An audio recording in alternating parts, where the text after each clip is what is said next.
Basically, the idea is that there is a holy space whose soil is holy, whose people are holy, and whose church is holy, and they're unified under the Moscow Patriarchate. I call it Putinization, and it's something that we need to address, really. And I kind of advocate for this point, that we need at this moment the deputinization of Orthodoxy. Hello, welcome along to today's show. If you're watching here on YouTube via video, then do make sure to like today's video, subscribe to the channel, and you can get more of these conversations on our regular podcast and by subscribing to our newsletter. The link is with today's show. Well, today we're looking at the religious roots of Putin's invasion of the Ukraine. Father Cyril Hovorun and Clifford Longley join me. And the world has watched in shock at the invasion of Ukraine over the last week. Our news feeds have been filled with the bombings, the casualties, the fleeing refugees, the economic sanctions being levied on Vladimir Putin's Russia by Western powers. But what's not been covered in depth is that this is not merely a geopolitical crisis, but that there is a religious background to this war. Over a millennia ago, another Vladimir the Great, was converted to the Orthodox Church, effectively creating a Russian Orthodox Church that encompassed modern-day Ukraine and Belarus. Well, Putin wants to reunify these countries by force, not just to bring back a sort of Soviet-style USSR, but because he believes in the spiritual destiny of so-called Holy Rus. So joining me to discuss this crisis and its religious roots are Father Cyril Hovorun and Clifford Longley. Father Cyril is an Orthodox priest and scholar from the Ukraine, but currently teaching at St. Ignatius College in Sweden. Clifford Longley is a Catholic journalist, regular contributor to the Tablet, and his recent articles there have covered the religious background to this conflict. So thank you very much, Cyril and Clifford, for joining me on the show today. Let's start with you, Cyril, as someone who obviously comes from Ukraine. Just a sense of your own personal reaction when you saw that invasion begin last week. What are your own feelings as Ukrainian? Well, first of all, thank you for inviting me to the show, and I'm glad and obliged to share my experiences, my thoughts about what is going on. Probably it's premature to reflect properly on what is going on. So our reactions are very basic. Usually it's the reaction of survival for most people. The only thing they want at the moment is to survive. At the same time, they try to fight back and try to protect their country. They're very heroic. It's really unthinkable what they do, what people do. And essentially, every person in Ukraine or outside Ukraine feels this kind of shock, experiences tragedies, is very much concerned about the life of the dear people. I just had a conversation before we started our recording. I had a conversation with my family back in Ukraine. And well, they are safe more or less, even though they are in a shelter in the western part of Ukraine. They have to go to the shelter, to the basement when they hear sirens, because the Russians launch missile attacks and airstrikes from the territory of Belarus over their heads. Essentially, I'm more concerned about my brother, who is kind of soldier. He was signed up. He signed up. I just heard a report from my in-laws who stayed in Kiev. They were stuck in Kiev. My family, like my immediate family, was very lucky enough to evacuate the city just 1 hour after the war started. The other part of the family was not so lucky, and they are stuck, and they were in the area of an airfield, Rostomel. It's a military airfield which was heavily bombarded, and they lived like inside a volcano. So essentially, it's for most people it's about survival, and also about trying to do something to fighting back. I think people are really heroic. Well, they are, and I think everyone has been stunned at the resolve of the Ukrainian people in this moment, Cyril. It has been breathtaking, but obviously a tragedy nonetheless that ordinary people are being called to take up arms and to defend their country. And well, obviously for your family, we pray safety and peace and a swift end to this conflict, if that is possible. But we'll come back to you in a moment to kind of pull out the theological aspect of all of this. Clifford Longley also joins us. Clifford, thank you for these articles you've been writing for the tablet, which I found extremely helpful in spelling out some of the background, the religious background to this, which many people I think are simply unaware of. Just before we delve into that, yourself, have you had experience in Eastern Europe and these particular issues? Does that go back some way for you? Well, my heart goes out to all the people in Ukraine who are suffering under these hammer blows, and in particular I'd like to tell Father Cyril that I personally will pray for his family, and that they should be safe and should come through this in one piece, and that matters to me quite a lot, to feel an identification. I don't personally know Russia or Ukraine. I do, however, have one quite visceral reaction to what we've been seeing on television, because I was, believe it or not, a war baby, and I immediately recognized the sound of an air raid siren as something that really makes the hair on the back of my neck stand up. Even now, after all this time, those visceral reactions are still there. And indeed, I was being bombed, and it was Hitler's intention to wipe out me and my family. So, though I wasn't very conscious of this at the time, I do remember when Hitler was killed, when Hitler died, because my sister woke me up to tell me. But nevertheless, I have that visceral feeling that what it's like in a very sort of diluted way, because being in Kiev or one of the other large cities under attack at the moment must be just about as stressful an experience as one can possibly imagine. My reaction also is, if you like, a sense of shame, recognizing that Christianity or a certain version of Christianity is a component in the cause of this trouble. And I think that is equally horrifying to me, that if it were purely secular, well, I think we would know where the chess pieces stood on the board. But once you mix religion into it, even in an insincere or distorted, indeed even perverted way, which I believe to be the case here, nevertheless, we do share some responsibility for that. I remember when I was covering for the Times religion, which I did for a long time, going to Geneva to the headquarters of the World Council of Churches, and I was taken aside by a press officer there who said to me, well, if you're dealing with the Russian Orthodox Church, don't forget, every third archimandrite is KGB. At that point, 3 archimandrites walked towards us, and I was wondering which of those 3 was the KGB man, reporting to the KGB apparatus. No, it's a serious point. It does indeed indicate something which is relevant to the present situation, which is the relationship between church and state in Russia itself. The Russian Orthodox Church has got a close alignment with the Putin government. I don't know what to call it, a regime, because that sounds as if I'm trying to insult it. But the apparatus of the state and the apparatus of the Russian Orthodox Church are quite closely entwined. However, one does notice that Patriarch Kirill has been rather quiet lately, and I haven't detected any strong comment from him after this begun.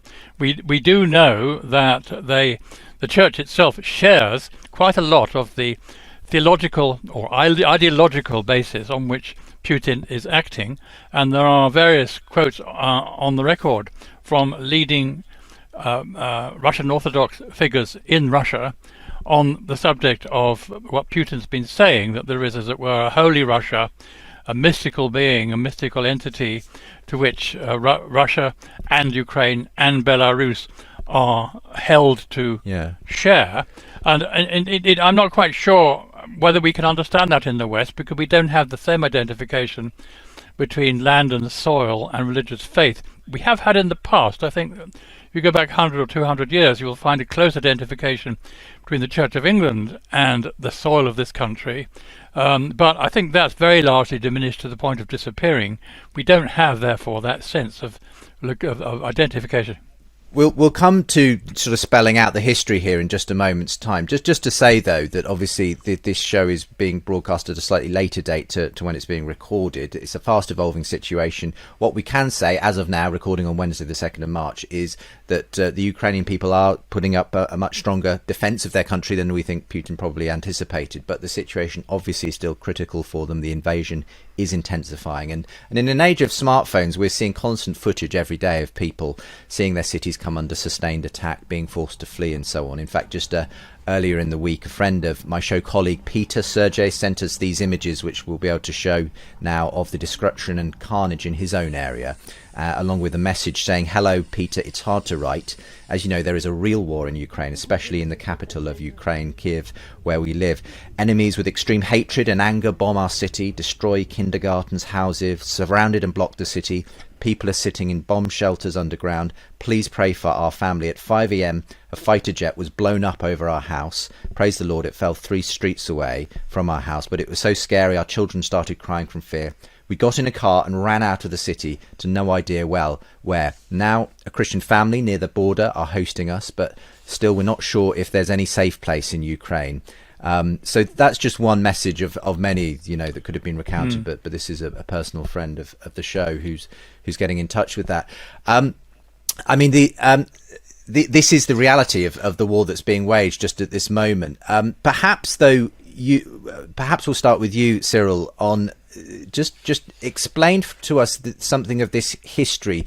I mean, a lot of people have just assumed, you know, Putin's gone mad. You know, why on earth would he risk, you know, economic ruin and everything else on the basis of what seems like a land grab? But this sort of desire for Ukraine goes much deeper than that, doesn't it? Do you want to sort of fill us in on some of the religious history that informs this particular war, first of all, Cyril? Yes, exactly. It seems, and it is quite clear, that Putin is obsessed and possessed by the idea of taking Ukraine. It's irrational.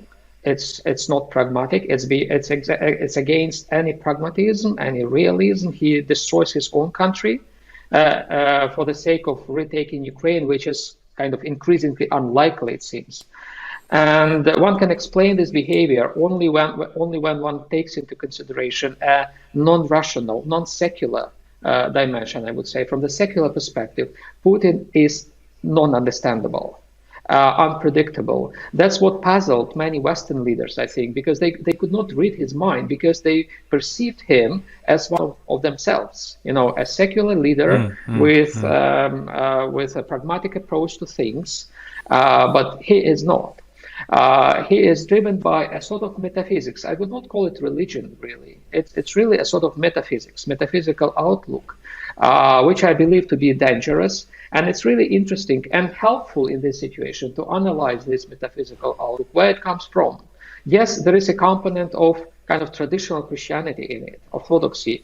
Yes, he was brought up in a non-religious environment. As an atheist, he became a member of the Communist Party. He was a member of the KGB, and by definition, no one could be a believer in the KGB, as we know. And then his kind of career in the KGB changed when the Soviet Union collapsed. It seems that he got disappointed in the communist ideology. It is still clear from his statements, his addresses.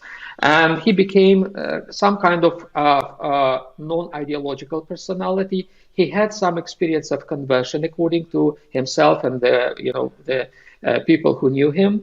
But what kind of conversion it was? I would argue that the sort of religion or metaphysics he converted in reflects much better the situation of post-Soviet or late Soviet religiosity than traditional Christianity itself. The Christianity which had been adopted by Knyaz Vladimir, Prince Vladimir in Kiev, as you mentioned, more than 1,000 years ago. This post-Soviet sort of religiosity, I would argue, is very simplistic. I would call, just like Dietrich Bonhoeffer called cheap grace. He talked about cheap grace. I would talk about cheap spirituality that Putin adopted. It's ritualistic. It's superstitious.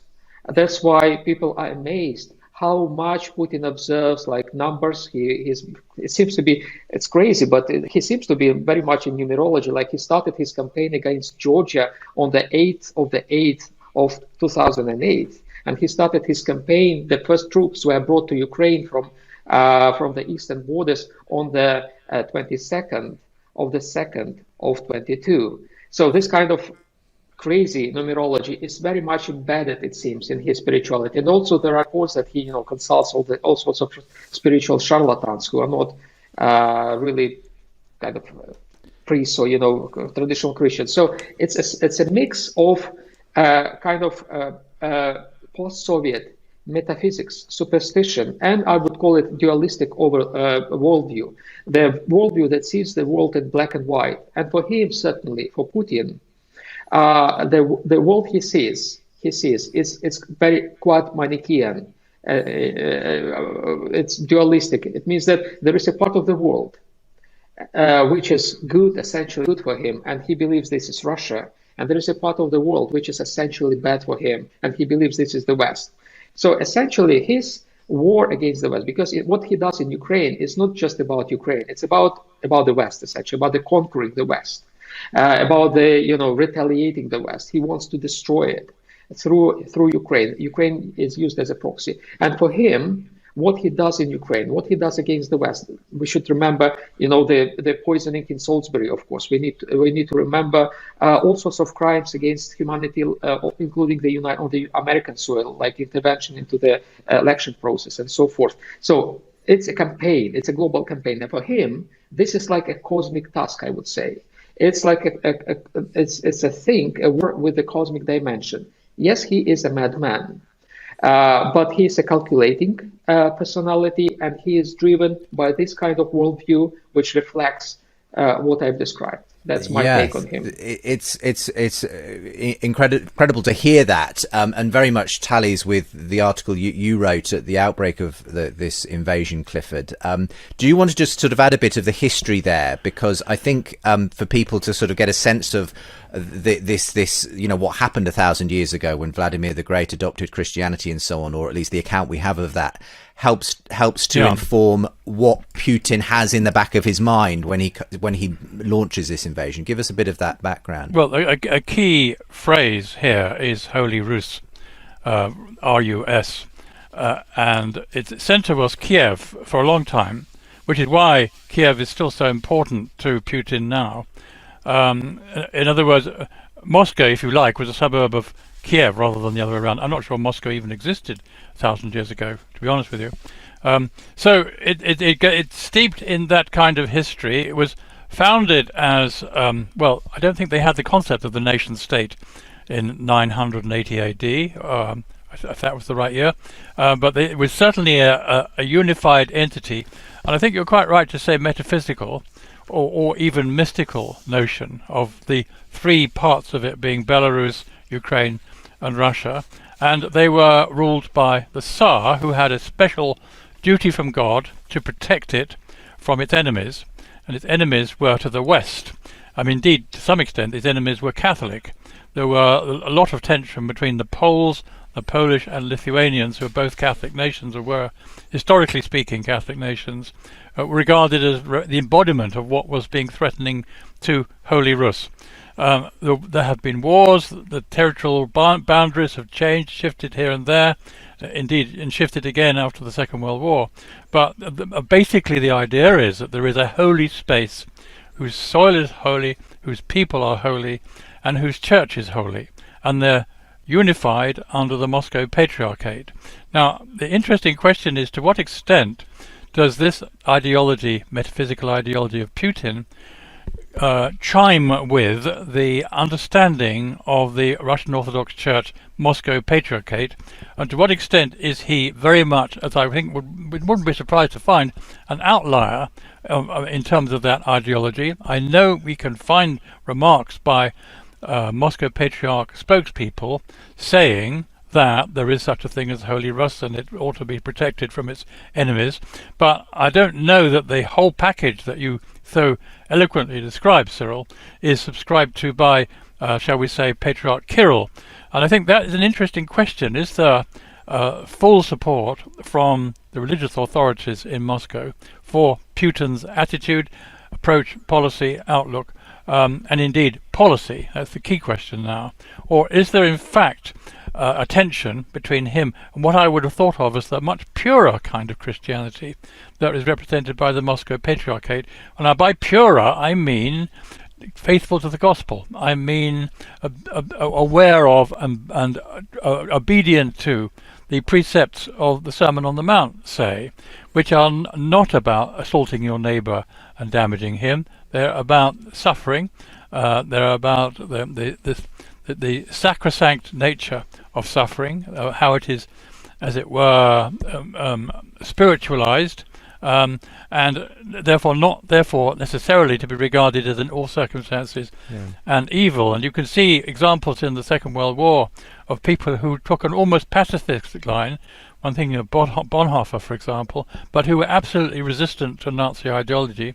And I can't tell, and you might be able to give some glimpse on this, Cyril, to what extent the Moscow Patriarch share Putin's outlook, or whether he is, I strongly suspect, a bit of an outlier. And to respond to that, Cyril, as well, I have heard this phrase used, I think, in that sort of rather rambling sort of justification that that Putin made for the invasion a week or two back. He talked about reunification in this sacred space. So evidently this is a significant part of his thinking. So yeah, but to what extent is that shared or an outlier as regards the Russian Orthodox Church in your view?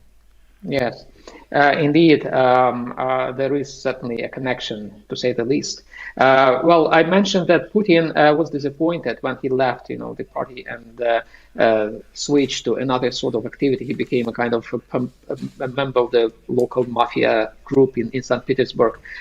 He became disappointed in any ideology, in communist ideology, and for a long time he remained, I would say, a non-ideological person. Even when he became the president in 2000, I don't believe he really aligned with any ideology. But what happened then, there was an offer from the Russian church, an offer of a sort of ideology to substitute the communist ideology. This ideology was created, designed from the beginning by the Russian church. Well, essentially, to be more precise, the Russian church took an ideological construct which had appeared in the 90s, had been constructed by some liberal political scientists in Russia in the 90s, the concept of the Russian world, and changed it, refurbished it to a kind of fully fledged ideology, which was probably not exactly an ideology. Again, it's more appropriate to call it mythology, and it includes exactly this idea of the Holy Rus, as mentioned by Clifford, the idea of the sacred space to be protected, and the Russian Church, and particularly Patriarch Kirill himself, he is the father, and the Church is actually the author of this ideology, and the Russian Church managed to offer, I would say, to sell this ideology to Kremlin, to Putin. And Kremlin adopted it. I remember very well because I worked in Moscow at the time. And I remember very, very well the moment or the period, the very short period of time when the Kremlin adopted the language of the church in describing its political goals. At some point, there was a convergence of rhetorics of the church and of the Kremlin, with the church playing the leading role in producing this rhetoric. And when I listened to Putin just a week ago, before he launched his attacks against Ukraine, I heard the voice of the church. I heard the argumentation, the tropes, which had been produced by the church. So what the church has done, the church has supplied the Kremlin, which was completely unideological, which was concentrated, on gaining, economic wealth and, exporting money to the West, including the UK, and exporting oligarchs who landed in the UK and, filled with their money the coffers of the British banks. And it's not just about British. It's just an example. That was the big concern. But then when the church stepped in, it framed essentially this situation, this policy, in ideological terms, and added metaphysics to this. And this metaphysics seems to drive Putin. And actually, if we come back to the 2014 when the war started, because we are talking about the war. It's not a new war. there was a slow war for 8 years. It started in 2014 when Crimea was annexed, and Putin sent his troops, his proxy troops, to the Donbas area. So when that war began, then it was clearly underpinned by this ideology of the Russian world. Many people came to fight in the east of Ukraine with the idea that they are protecting the sacred space of Holy Rus, and they fight against the godless, demonic, diabolic West. That was the idea that drove many to the east, and that idea was inspired, I'm afraid, by the church. Yes, well, we'll come back to you for a response on that, Clifford, and we're going to continue to talk about the political, social and religious dimension of this conflict. We'll also get into sort of some of the specifics of the way in which the Orthodox Church had a major split in 2018 because of these tensions and the way in which the Ukraine and Russian Orthodox Church have been at loggerheads ever since, and how that plays into this conflict as well. And most important, of course, we are praying and wishing and wanting this conflict and all the havoc it's causing for so many people to come to an end. But how can that happen, given that there is more than simply an economic political situation at stake here?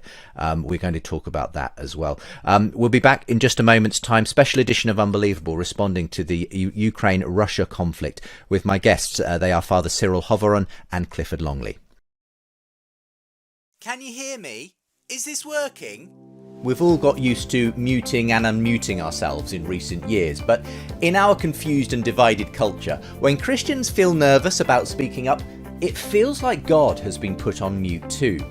Well, this May, Premier Unbelievable the Conference is coming live from the British Library London as leading thinkers help the church and you to find your authentic voice again. Alistair McGrath, John Wyatt, Lisa Fields, Glenn Scrivener, Sharon Dirks, Joseph D'Souza, Phil Vischer, Skye Jitani and more guests will show how Christians can speak with truth and grace in troubled times. Plus, there'll be the global launch of our brand new ministry, helping skeptics to explore faith and Christians to share their faith with confidence. Not only that, your ticket includes our live Big Conversation event with renowned brain psychologist Ian McGilchrist and Christian neuroscientist Sharon Dirks on whether there's a master who made our mind. You can attend in person or online from anywhere in the world. So join me, Justin Brierley, on Saturday the 14th of May for this year's conference in partnership with ADF UK. Find out more at unbelievable.live and let's take God off mute. Welcome back to this week's edition of the show. We're talking about the religious roots of Putin's invasion of Ukraine. This has not been covered as widely as the general sort of geopolitical issues that have obviously been across our news screens in the past week or so. But there is an interesting religious backstory to the reasons, the rationale, if you like. As crazy as it may seem, what Putin has decided to do, there is this sort of mythological idea that an ideological idea driving him forward, as one of our guests, Father Cyril Hovorun, has been explaining. Clifford Longley, who's with us from the Tablet and is a Catholic journalist, has been covering this as well. I mean, sad to say, but Cyril sort of had to say that there is essentially the Russian church behind this. You can see it in the language that Putin has been using. That's obviously very saddening to you, Clifford. What was your response to that? Well, appalled. When I described before, when I was in Geneva, being warned that on the Russian Orthodox deputation there of 3 archimandrites, one of them was probably KGB, it seems to me that close relationship is still very much intact, and we must regard it in those terms. But what is emerging, it seems to me, is some tension within the Russian Orthodox Church that is still loyal to the Moscow Patriarchate in Ukraine. There is evidence, I think, that we have heard that the part of the Orthodox Church which remained faithful to Moscow in 2018 is nevertheless now having serious misgivings about what's happening, so that there is a possible split, therefore, in the Moscow Patriarchate side of the Russian Orthodox Church. I don't know whether Cyril's heard this or to what extent he can confirm it, but it does seem to me that the split, the attack on Ukraine is causing a split within Moscow Patriarch type Russian Orthodoxy. Not just, we will deal with the question of the independent or the autocephalous Orthodox Church in Ukraine in a moment, but at the moment it seems to me there is a split possibly opening up, which could be very influential because Moscow will not want to lose what it would regard as its representative in Ukraine. And indeed, if there is to be any consolidation of what Putin is trying to achieve, then they're going to be playing a crucial role. And if they've gone off in the other direction, they're not going to be there to help him. What do you make of that analysis, Cyril? Yes, I agree. And I think this observation is very correct. Indeed, in 2008, as Clifford mentioned, there was a major attempt at reunification of the Ukrainian Orthodoxy. It was facilitated by the Ecumenical Patriarchate. There had been three kind of groups, religious groups, Orthodox churches in Ukraine. They merged. They were supposed to merge into one church, which was to be granted autocephaly, independence in our language, by the Ecumenical Patriarchate. And in December 2018, they managed to create an autocephalous church, which is called Orthodox Church of Ukraine. It was granted autocephaly, the Thomas of autocephaly, the document like a chart for independence by the Ecumenical Patriarchate, the Thomas, exactly. But a part of the Ukrainian Orthodoxy remained in the Moscow Patriarchate. It's a sizable part, indeed. It remains the largest religious community in Ukraine. And now they face a huge challenge because, yes, the Russian Church in Moscow seems to appease still the aggression. The Patriarch keeps silent. Usually he talks about everything, any kind of thing that happens in the public square. He comments on that, and now he keeps silent. Well, with a few maybe remarks which are very obscure, euphemisms which are kind of still difficult to decipher. And the increasing number of priests, especially priests, and seemingly the bishops as well, get disappointed. And there is a wave of declarations coming from the priests. They demand their bishops to stop commemorating the Patriarch. Now, I think half of the dioceses at the moment of this Moscow Patriarchate Church in Ukraine have signed petitions to their bishops to stop commemorating Patriarch Kirill. They try to force the head of the church, Metropolitan Onufry, to do something. They don't know what to do, but to do something about, severing maybe some relations with Moscow. Onufry has published a good statement, where he condemned, the perpetrator. He named things by their names. I mean, he used. Just remind me who you're saying. Onufry, Metropolitan Onufry, the primate. Okay, right. Yes. Primate of the Moscow Patriarchate in Ukraine. Well, it was a bit of surprise for me because he kept silent on the war during all these 8 years. He made only one condemning statement when Russia annexed Crimea and started, the military campaign in the east of Ukraine. That was the only time when he spoke up. Then he kept silent, regardless of this slow war that we had, casualties that we had almost on everyday basis. And now they came back to make the statement, which was belated but good. So Kirill has to be very careful. He might lose those parts of the Russian Orthodox Church which were remaining faithful to the Moscow Patriarchate. They may now split away. Could you explain one thing to me, the extreme importance of who you pray for during the litany? It has kind of more than just a symbolic, it's a canonical expression. Exactly. If you include, for example, the Patriarch of Constantinople, then you are making a very important statement about how you see your place in the world. And if you're not praying for the Moscow Patriarch Kirill, then you're making another very important statement, are you not? Not just a matter of sentiment. It's not just a good manners. It's much more fundamental than that. Absolutely. And would as you explain that, Cyril, would you do it for those who are not necessarily at all au fait with the way that the Orthodox Church operates, including myself? Right. Go ahead. Well, it should be said that the system of the Orthodox churches is not very much like the system of the Catholic Church, where they have the Pope. In our case, we have several popes, actually. And it's closer to the Anglican Commonwealth, when there is the Archbishop of Canterbury, and there are provinces which are independent autocephalous. So I think our system is closer to the Anglican system, more or less, which means that if you stop commemorating the Archbishop of Canterbury, you do not fall from communion with the rest of the church. You just switch to another, province. You commemorate the primate of the Church of Canada, or depending on where you are.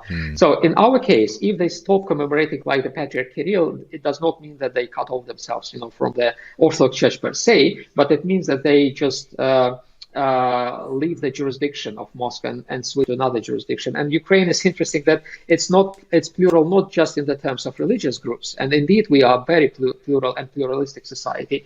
It's also plural in the terms of the Orthodox jurisdiction. So the priests now in Ukraine, they face this dilemma: should they stay under the umbrella of the Moscow Patriarchate by commemorating the Patriarch of Moscow, even if through Onufry? And that is the trick. Because, yes, they want to kind of stop commemorating Kirill, and they want to commemorate Onufry. But Onufry is just a step below Kirill. So through commemorating Onufry, they are still in communion with Kirill as far as Onufry commemorates Kirill. So that is kind of pyramid that we have. So for them, it is really a challenge. Should they join now the existing autocephalous church, which had been granted autocephaly by the Ecumenical Patriarchate? And many ask themselves this question and still deliberate on this. And can I just confirm that the Ukrainian, so you mentioned this autocephalous church, which means essentially independent, and that there has been this therefore Ukrainian Orthodox Church in existence from about 2018.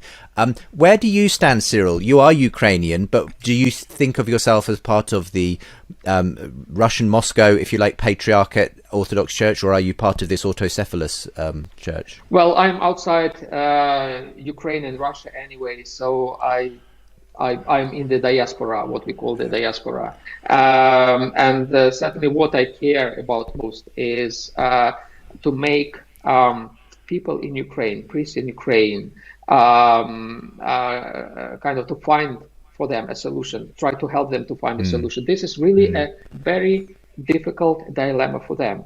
They cannot stay in Moscow anymore because they know that Moscow blesses or at least endorses the war. At the same time, they look for what we call the canonical legitimate solution for themselves. Such a legitimate solution was offered by the Ecumenical Patriarchate, but they did not accept this solution for themselves. So they tried to invent a new solution. It's a very difficult task, very sensitive. We still don't have, a pattern which we would suggest them to follow. I suggest, actually, personally, that we need to have a new unifying council, similar to the council that we had in December 2018, when different churches came together and decided to create this new autocephalous church. I believe at this moment, we have the only solution to come together again and to have another council like that, and to find a way of accommodating those who want to switch from Moscow to somewhere. And I hope this may contribute to creating kind of a system which is similar to the systems in diaspora, when under the same canonical umbrella there are different entities, ecclesial entities. Can we talk about the role of Patriarch Bartholomew, who has been, though he's a long way away from this physically, geographically, he has had a crucial role, it seems to me, by granting the autocephalous status to the Ukrainian Church in 2018. But the result of that was that Moscow Patriarchate broke relations with him, anathematized him, excommunicated him, and so on. A serious schism within the Orthodox family, and various parts of the Orthodox world outside Russia, Ukraine, have had to decide who they side with. And you find, for example, the Greek Orthodox Church, beg your pardon, siding with Bartholomew in Constantinople, and the Serbian Orthodox Church siding with the Moscow Patriarchate. I think probably a more political affinity than a religious one, but nevertheless, all the parts of the Orthodox world outside Russia, Ukraine have had to decide which side they're on. Now, it does seem to me that Bartholomew does hold some cards here. He is, I think, a profoundly wise man. He's a very interesting figure, an important leader, and he could have a role in finding a solution to the sort of thing we're talking about. Now, whether or not Kirill and those who support him are anxious to restore their unity with Bartholomew or not, I can't tell. It is, I think, generally speaking, regarded as a sin to take part in a schism. In other words, church unity is not something you can break without certain sinfulness, unless you are forced to. Now, the question is, can he find a way of overcoming the schism? And does Kirill and people around him aware that this schism is undesirable and ought to be overcome? Or are they just prepared to shrug their shoulders and say, well, he can go which way he wants to go, it's nothing to do with us? I don't know the answer. Any ideas, Cyril? Yes, well, you mentioned the schism. I would call it the semi-schism. It's a unilateral breaking of the relations. It was made by Moscow in response to exactly of the recognition of the Ukrainian autocephaly. So Constantinople has not reciprocated then? Exactly. No. For Constantinople, Moscow is still inconvenient in Constantinople. So if, say, a priest from the Moscow Patriarchate or a bishop comes to Constantinople, wants to concelebrate, they will be happy to do that. But say if a priest from Constantinople would go to Moscow, Moscow would refuse to concelebrate. So this is a unilateral schism, and this is kind of promoted and fostered by Moscow. Moscow wants this schism to exist. Constantinople resists, actually, and the rest of the church resists this schism. And if we mention that all the churches in the Orthodox Commonwealth, except Moscow, refused to break communion with the churches that Moscow repelled. It means that for the rest of the Orthodoxy, there is no schism. They can celebrate both with Constantinople and Moscow. And I believe this schism, Moscow was instigated to this kind of approach, to this kind of schismatic approach, not by ecclesial concerns, not by canonical concerns, as they say, but by political concerns. I believe personally that the ultimate kind of reason of this semi-schism is the ideologization of the Orthodox life church in Russia. I call it Putinization. And it's something that we need to address, really. And I kind of advocate for this point, that we need at this moment the deputinization of Orthodoxy. The Orthodoxy which has been Putinized, by playing around this idea of symphony, Byzantine legacy, essentially what Putin promotes is a sort of Byzantinism, if you want. So all those things, I believe, constitute the Putinization of Orthodoxy, something that the Western theology experienced in the interwar period, the Nazification of theology, what happened. And after the World War, we had this denazification of theology, getting rid of the ideas like that Jesus Christ was not Jewish, all this kind of stuff that was widely popular in the war period.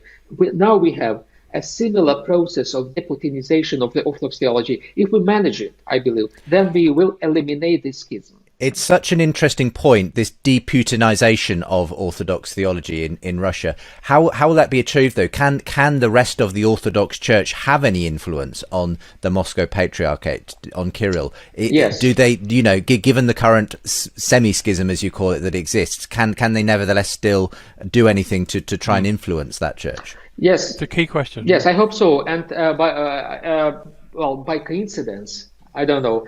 What is happening is that the Ecumenical Patriarchate has initiated an institution, the revival of an institution which is very old, like 2,000 years old almost.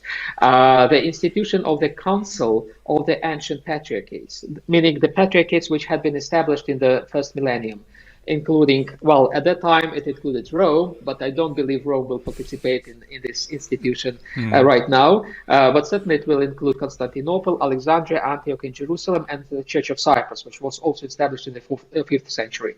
So they want to call this council by the Orthodox Easter in April, sometime in April. The original purpose of this council was to condemn the intrusion of the Russian Church to Africa, which is another story, an important one, but not very much relevant to what we are talking about here.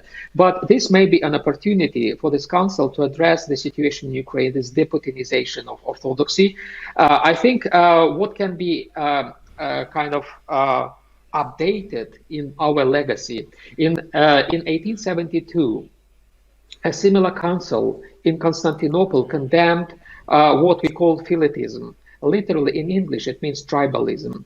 When Orthodox peoples claim for themselves, complete autonomy and exclusivity, if you want, on the basis of their philetic or tribal affiliation or identity.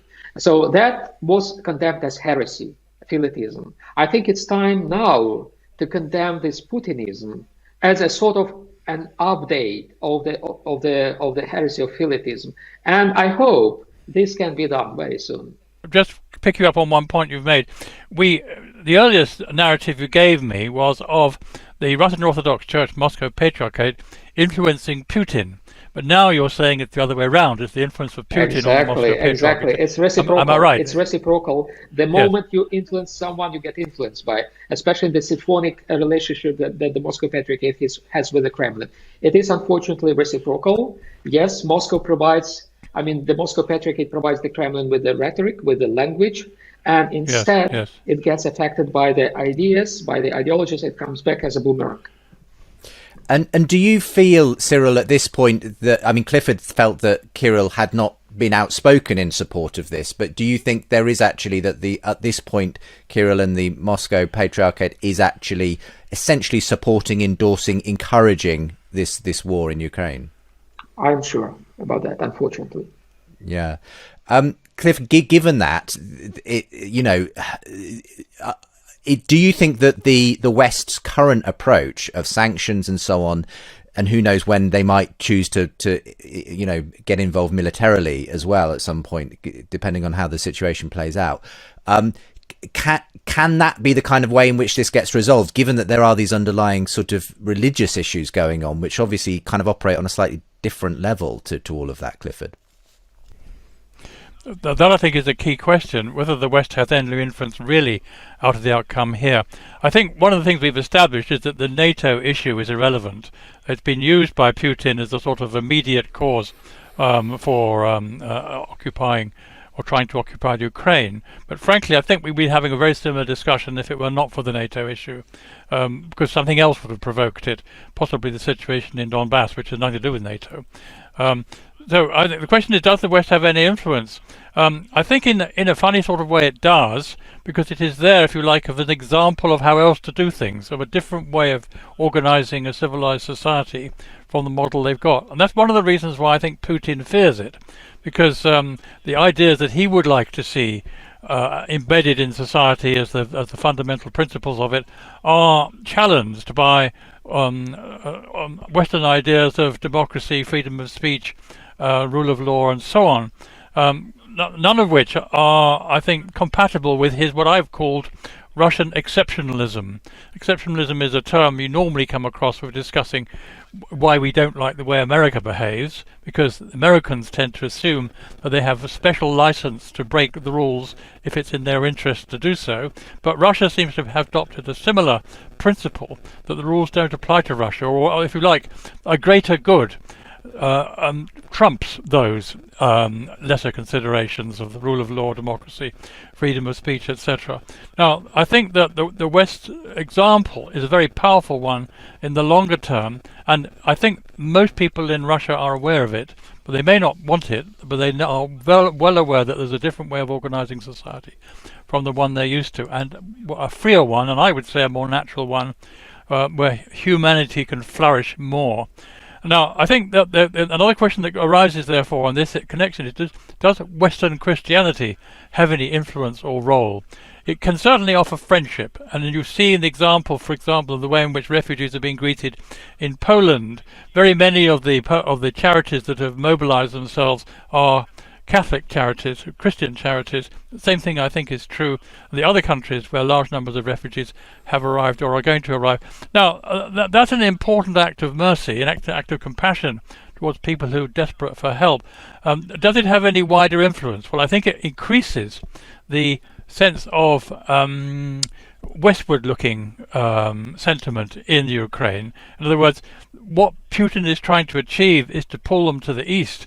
But when they see the way the West is responding with compassion, mercy, help, assistance, on all the other things we see on our televisions, that I think pulls Ukraine opinion towards the West, rather than the opposite direction from the one Putin's wanting. So there is a role there. Now, is there any political role? Does the Holy See, for example, have any leverage here at all? It does have relations with the Kiev Patriarchate and the Moscow Patriarchate, but I don't think either of them are particularly interested in what Pope Francis has to say on the matter. But nevertheless, the Vatican does have a vast international diplomatic network and a considerable pull in private on such matters, and there must be conversations with Cyril and certainly with Bartholomew. I would have thought that the line between Constantinople and Rome has been quite busy over the last few days and weeks. Whether the line between Moscow and Rome has been engaged, I'm not sure. I would think that Moscow at the moment is in very much an isolationist mode. He's not looking at support or assistance or indeed conversations with anybody outside its own sphere.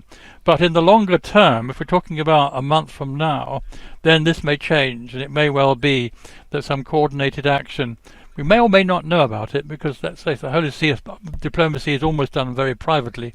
You may not see what happens, but it does happen. But nevertheless, the opportunities, I think, are waiting to be used, if not at this stage in the conflict, then further down the road. Cyril, can I just ask you, is there a strong anti-Roman Catholic feeling in the Orthodox Church in Ukraine? I know there is one in Russia. They're very suspicious of Rome. But how does the Ukraine Church handle this? Well, certainly, as I mentioned, Ukraine is much more tolerant and diverse than Russia, and even among the Orthodox, I think the increasing feeling about Rome, the Vatican, the Roman Catholic Church, it's more positive. It's getting more positive, certainly. At the same time, this dualistic worldview, which I mentioned, which occupies, has engulfed the minds of many in the Orthodox Church, including Putin himself, sees the world in black and white. And for many, the black side of this world includes, the Pope. I remember a conversation I had soon after the events of 2014. I went to Greece, and I had this conversation with a metropolitan, quite enlightened one, educated one. And I asked him bluntly, what do you think about the events in Ukraine, in Crimea, in Donbass? And his immediate response was, of course it is the Pope who's to be blamed, which is crazy. It's impossible. But this is the kind of mindset that many people have. This is the kind of mythology that I'm referring to. And I think what we need to do is to demythologize this kind of thinking. This includes my deputinization, if you want, of the Orthodox theology would include this kind of, getting rid of this dualistic mindset. This is why Poland and Lithuania are often mentioned in a historical discussion of these issues, because they were Catholic in the normal sense of the word, majority Catholic, I think, and with the Catholic Church having strong influence over their politics. Certainly before the war, I think it would be true in both those cases. And to some extent also Czechoslovakia and Hungary, substantial Catholic populations there. And reasons, therefore, more reasons for distrusting the West, if you like. It's another ingredient in their hostility towards the West. Obviously there's a complex religious history here that's playing out in the background to this war. Obviously, at this point, the thing that is uppermost in most people's mind is, can we de-escalate this conflict in any way, or is Putin committed to essentially taking Ukraine on the basis of both the geopolitical and religious sort of, rationale he has for it? And to that extent, as much as we would like, the religious leaders and the Orthodox Church, this council it may be able to have in Easter, that still seems a long way away, though. And by that time, who knows what will have happened. So is there any kind of immediate sense in which you feel there can any pressure can be brought to bear to bring some kind of, de-escalation of this conflict, Cyril, or is that? Well, it seems that Putin is resolved to have Ukraine either alive or dead. That's very clear. He is not going to stop. He is not going to stop immediately, even because of the sanctions, even severe sanctions that have been imposed upon him. I don't know what may may happen. Indeed, maybe coup d'etat may help, and there are.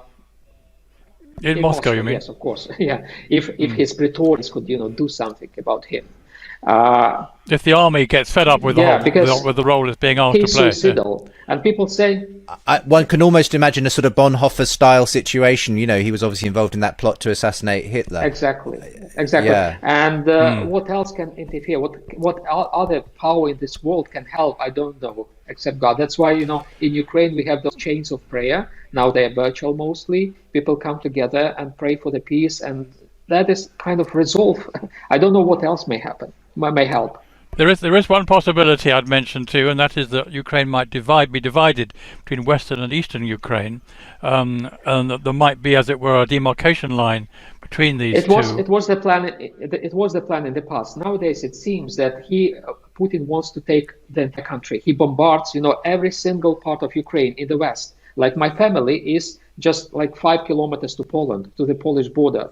And they have those sirens there. They bombard Lviv, they bombard, Lutsk. They want to take the entire country. It's not about the separation, the division of the country anymore. It's about, the whole country, whether it survives or stays or dies. Well, if it were the case that the Ukrainian army found that it could defend the West better than it could defend the East, it might be that a geographical pattern would emerge. Not emerging at the moment, I don't think. I see no sign of it on the maps that we've been seeing of strategic situation, but it could eventually emerge like that. And this is where I think issues, for example, like no-fly zones, become relevant. If there was a Western Ukraine still contesting Russia, who had, in this scenario, successfully conquered Eastern Ukraine, then Western involvement might become a stronger factor.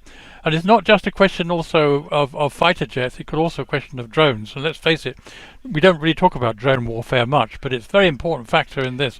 You could easily fly a drone from Poland, take out a couple of Russian tank convoys, and then go back to Poland, and no one even know it was you who did it. I think it may happen. Those possibilities it may already happen. It may happen indeed. It may be happening. We'll go to our final break here, gentlemen, and we'll come back in just a moment for some final thoughts on this. What is ultimately a tragic situation. The religious roots of Putin's invasion of Ukraine is what we're talking about on this special edition of Unbelievable Today, and we'll be back very shortly. For more conversations between Christians and skeptics, subscribe to the Unbelievable podcast. And for more updates and bonus content, sign up to the Unbelievable newsletter. I've been joined on the show today by Father Cyril Hovorun. He's an Orthodox priest and scholar from Ukraine, currently teaching, though, at St. Ignatius College in Sweden. Clifford Longley, Catholic journalist for The Tablet and other publications, has also been here. And I will link to both of my guests from today's show so that you can find out more about the background to this tragic situation that's unfolded. As I've mentioned already, at the time of recording, which is Wednesday, the 2nd of March, who knows, the situations do evolve quickly in these circumstances by the time this show is broadcast. But it's been really helpful, Cyril and Clifford, to hear this background spelled out, which for many people will have simply been ignorant of, all the complexities of the Orthodox Church and the way that's kind of tended towards this sort of nationalistic kind of perspective in Russia especially. Cyril, I mean, there are a number of non-Christians who listen to this show, especially via podcast. We often feature Christian atheist discussions and debates on this program. And I can imagine something that a lot of them will be thinking about is, well, this is what happens when you bring religion into the picture. There is this sort of narrative that religion is responsible for so much warfare and everything else. And many people may be thinking this is just another example. So what's your response to that, I suppose, simply as a Christian, the fact that these religious tensions have, to some extent, precipitated the crisis we're now looking at? Yeah, I believe the opposite, that the lack of religion contributed to this war. Putin's atheist background, secularist background, and his wrong education in religion made this war possible. That's my firm belief. Just like during the 20th century, the wars, like the Great War and the World War II, occurred because of the increasing secularization. They were not religious wars. They were the wars of the secularized ideologies, like communism and Nazism and fascism. They were secularized ideologies, and they led to the war.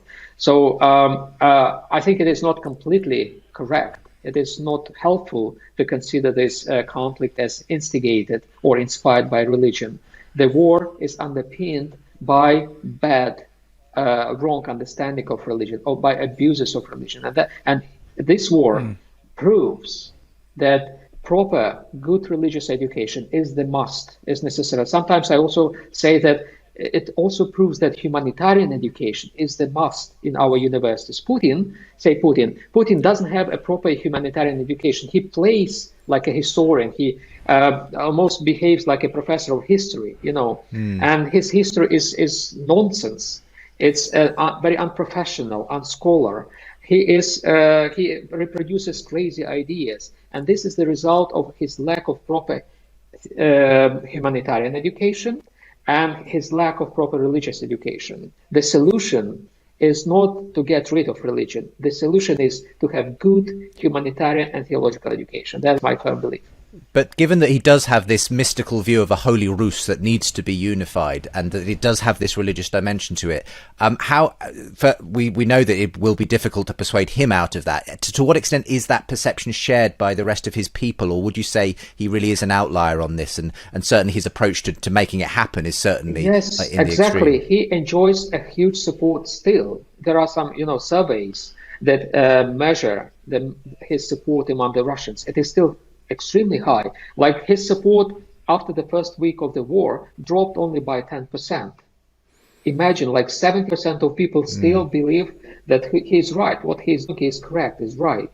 And these people are also poorly educated, theologically, religiously. There are only most 5% of the Russians who are churchgoers, who go to the church, who receive, some kind of theological education. The rest have the same atheistic background. They believe that they are Orthodox, but this is cultural Christianity. They don't believe in God. Most of them don't believe in God, but they believe they are Orthodox. This is exactly a secular thing. That's why the only way to deal with this at this moment, I believe, is to provide people with good, proper theological education and training, and to give them, examples of healthy spiritual life. Yeah. Clifford, any final thoughts as we start to wrap this up? Well, the most recent incarnation of Holy Rus we saw was, of course, the USSR, which was by no means a religious organization at all. It was an atheist, profoundly, emphatically atheist, which liked to send Orthodox priests to the Gulag, at the very least to do to them.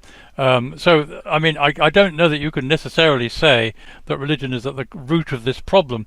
However, I would say that another question is important.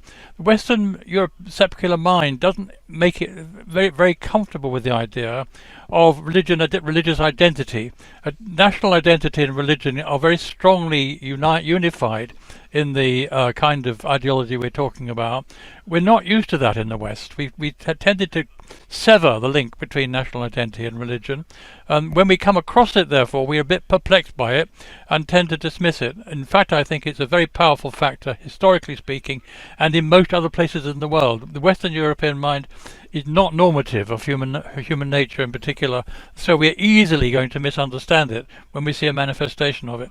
This applies, I think, also in our relations with Islam, which is another question, but again, it's very difficult for the Western mind to get anywhere near to understanding what is going on inside that kind of identity. Well, look, it's been really helpful to have both of your thoughts on the background to this. I'm sure many people watching and listening will have just learned a great deal in the process of doing that. But given that we are all three of us Christians here, although from all three of us different sort of wings of the church, what would you like to see as we finish, Cyril, from Christians? What can we be praying into this situation as we all see this tragedy unfolding before us?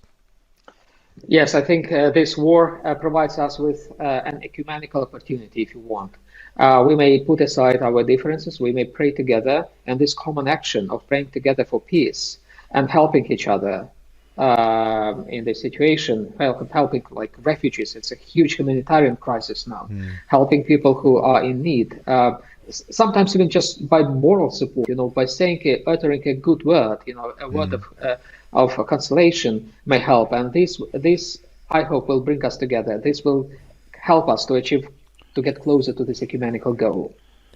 We will be thinking and praying for you and your family as well, Cyril, who are there as well. Clifford, you wanted to say something just before we finish? Well, in the immediate, of course, I think what I will pray for is a ceasefire. And I think a ceasefire would actually illuminate many of the things we've been talking about, because it would deny Putin the victory he's after. I mean, the other difficulty I think we have, and again, I'm not quite sure whether prayer can help this, is that I don't see that Putin has an exit strategy. He's so much painted himself into a corner, I don't quite understand how he's going to get out of it, unless he's going to have to start eating his own words. Now, he is at heart a liar. He is perfectly capable of lying to himself, and he could proclaim a victory when, in fact, all he's really done is created a desert. And I fear that might be the way things are heading. But nevertheless, a ceasefire, I think, will allow things to become ideologically clearer to us. And I think it would become ideologically clearer also in Moscow.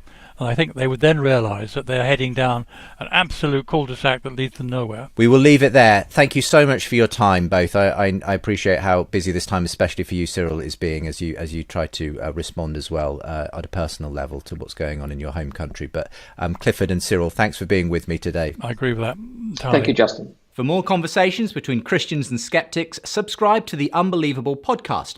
And for more updates and bonus content, sign up to the Unbelievable newsletter.